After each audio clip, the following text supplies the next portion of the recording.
naman malaman nyo na ang isipan ko'y gulong-gulo. Nagtatanong kung susundan ko siya, dahil ang puso ko ay nabihag nga. Alam mo bang minamahal ko siya, at tunay ang aking nadarama.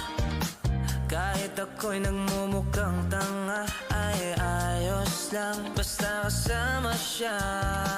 Kahit sabihin pa ng iba, nababaliw na akong talaga.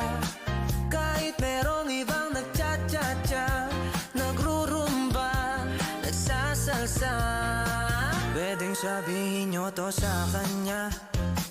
Ang puso ko'y nahihirapan na. Ano pa bang pwede kong gawin na